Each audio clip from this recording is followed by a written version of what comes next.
Hey guys, this is Maniac with GameAccess.net, and this is the opening to Gears of War 3.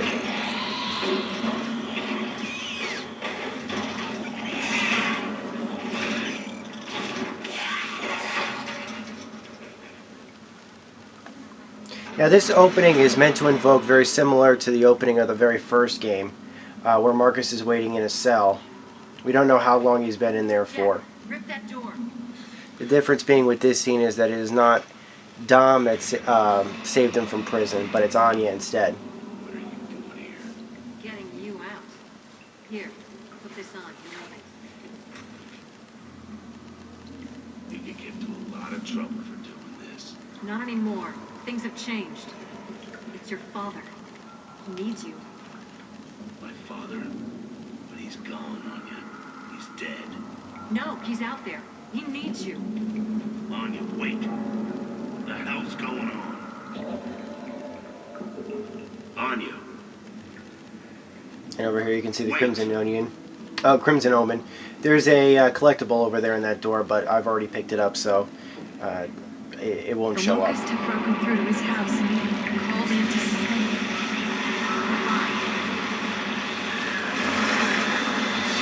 He's sorry. He says... Marcus, what in God's name are you doing here? You're going to get yourselves killed, both of you. Come on, Dad. I've come to get you out of Oh, there's here. Dom. I've got to save my research. Do you understand how important it is?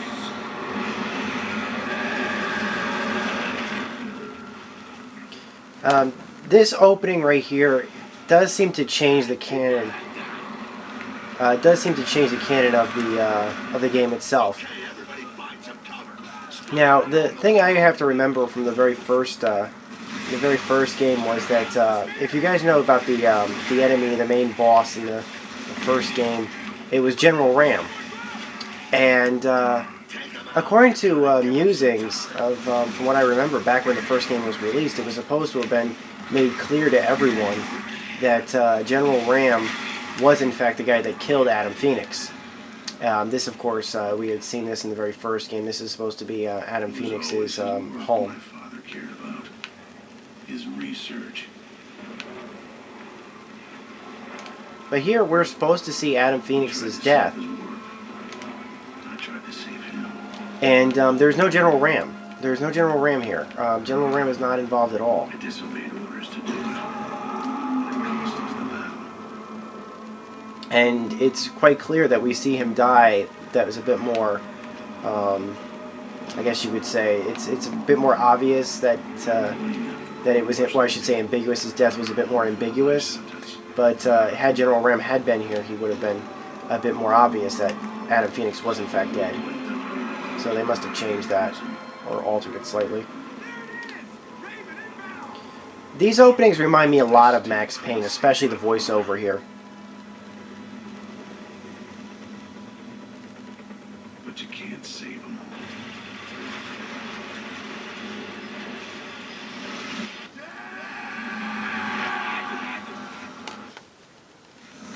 Now hear this. Marcus Phoenix and Hazard Watch to CIC immediately. Phoenix, Santiago, and Stratton report to CIC. Right behind Marcus is the his father's Medal of I Honor. heard you the first time. Anybody who has the Epic Edition or Limited Collector's Edition actually has that. There's a code etched behind each individual. There's a code behind each individual gear there. With a code, if you redeem that code on Xbox Live, you can play as Adam Phoenix in multiplayer. Hey, Phoenix. You looking for Santiago? It's okay. I know where to find him. Now, the sinking of Jacinto was essential to the human war effort. Okay, you notice here like Zach Bellica in the list of credits here. I'm curious if that's the same Zach Bellica who was a sound guy on Sin Episodes, who did that, did all the music for Sin Episodes. Of course, here we have Cliff Bleszinski's listed here. I liked. I actually have a copy of the Sin Episodes CD. What's the world come to? Come on, Dom. Armor up. I've got crops to take care of. If we don't grow it, we don't eat it, remember? I think the radishes can cope without you for a while. Okay, Let's get this over with. Rod Ferguson, I met him at E3. Very awesome guy. And as you can see here, Secure all hatches. Dom is sporting what we call beard action beard. Prepare for inbound raid. I guess he learned from me. Raven's coming back. Sam and Cole just took off for supplies. Maybe Baird forgot his wallet. Time to bring the heat!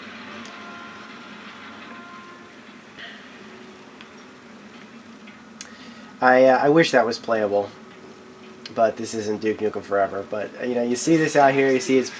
I thought it might have been playable, but I do love hearing the Mighty Rasta talk. Lee Perry, that's another recognizable name in the Come gaming on, industry. Jace, work to do. It's Stock City out there. All right. Give me a second. Damn, nearly got it that time. That candy's like 10 years old, man. You're gonna puke your guts out. Yeah, well, that's a price I'm willing to pay. Guys, CIC, now. Tim Sweeney, of course. Tim Sweeney, of course, invented the Unreal Engine and all subsequent Unreal Engines, Unreal Engine 2 and Unreal Engine 3. Is probably considered to be one of the smartest men in the world. Little Easter egg here. But you can't pick it up. At least the old man still takes the threat seriously. Folks seem to forget how we ended up like this. Out of sight, out of mind. Yeah, well, not me. Those damn things are still out there, and I'll be ready for them. Now, first time I thought I started to play this game, I thought Jace might have been Ice-T, and the reason why I was thinking that was because Jace, the E3 demo, we saw Ice-T actually play the second player with Cliffy B, and Tell me that when you got one scrambling up your leg. Yeah, I get it. Hey, I like this you moment. in the crossword? No, not really. You know the rules. Do it on another sheet of paper. You're gonna spoil it for the next guy. you Hey, basically Phoenix, have a tell this guy finite... he's ruining it, will you? Can I do anything here? I guess not. The whole point is that all these books are finite. You get a bunch of guys living on the ship together. But and here we see Anya. You came between Dom and his radishes, Lieutenant. This better be good. Good? Probably not. A shock? Yeah. Guess who's come back from the dead? Do I get a prize if I'm right? Chairman Prescott. No shit. Chairman Prescott, of course, Chairman Prescott? yeah, was the guy who made that big speech at the beginning of the second game. What's he expecting now? Red carpet? I'm waiting to find out. Warship Sovereign. Hang on. This is KR-01 requesting permission to land. One passenger, Chairman Prescott.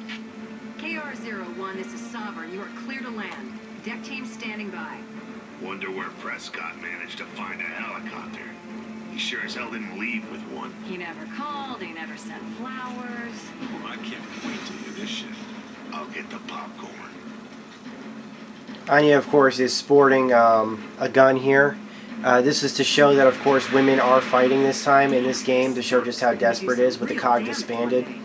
There's basically no women. You know, women have to fight too now. They didn't fight originally, and I think this made a lot of gaming staffers happy, gaming writers happy, because, you know, girls wanted to fight too. It's like, hey, give me a gun, I'll fight. I want to fight too. And so this made a lot of people happy that they made that change. And these are, of course, the Lambents. First, the first enemies in the game. Crimson Omen, of course, is back on being hit.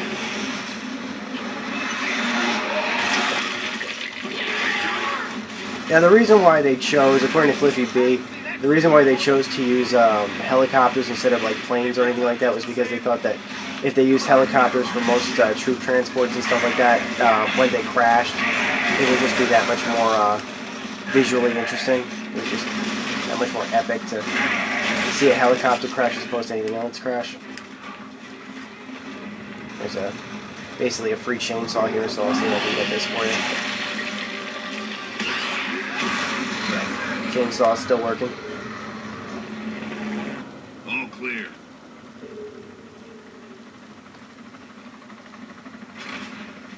Sovereign to KR-01, you are clear to land. The forward lift is being raised for you. Stand by. Copy that, Sovereign.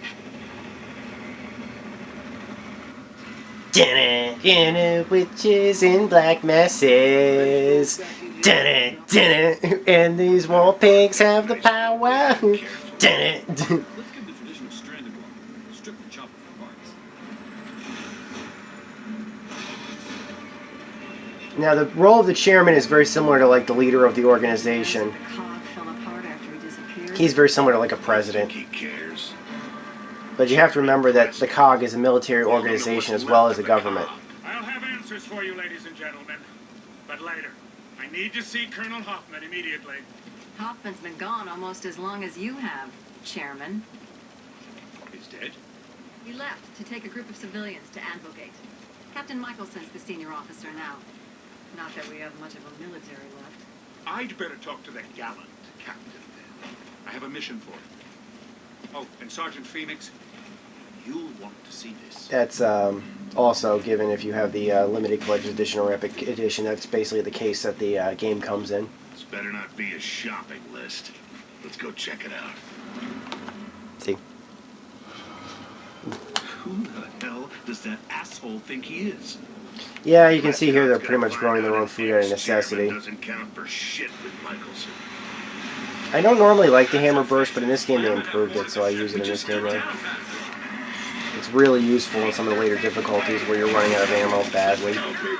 Sooner we kill these things, sooner we get to CIC and find out what's over there.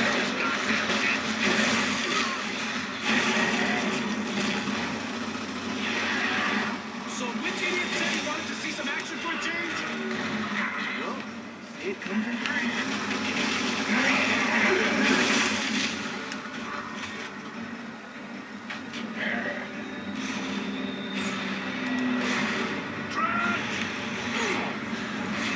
This is basically the new type of way of, this is basically the new locust hole, basically. Instead of locust holes that you've had in previous games that you'd have to use a grenade to blow up so that they would stop spawning, now stalks just pop up. This is a completely different type of enemy. These are not locusts. The locusts are no longer underground, so the whole concept of them coming out from the under the ground is basically a moot point. They do not live underground anymore. They can't. The underground was flooded in the end of the second game. You did see the Lambent at the very end of the second game. They were the ones that were infesting the locust, or basically attacking the locust hive. Good idea. They play a much bigger, obviously they play a much bigger role in this game. Very similar to how the Brutes were in Halo 2. They were the final enemy you faced in Halo 2's game. And then they finally became the dominant enemy in Halo 3 and Halo 3 ODST, of course.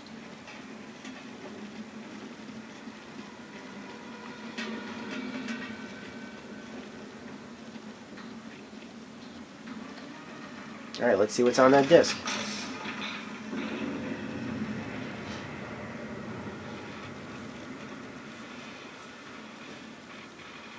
There.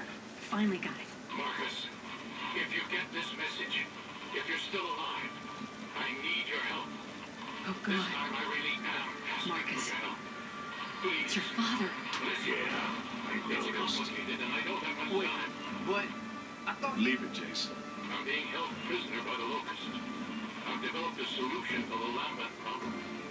They think they can use it to kill humans as well, but they don't realize. Marcus, he knows about the Lambent. And he looks older than when... Then when we saw him die, I know. If he's still alive, I've got to find him. Any way to tell when this was recorded? There's no date code. Hang on. They don't realize that it won't save the Locust. Sarah's dying, Marcus. The whole planet's infected. It's the emotion that's killing it. It was always the emotion, you see, and I can stop it. I understand it all now. I've tried to contact her over the years, but I've been out. Damn machine. Baird's never here when you need him.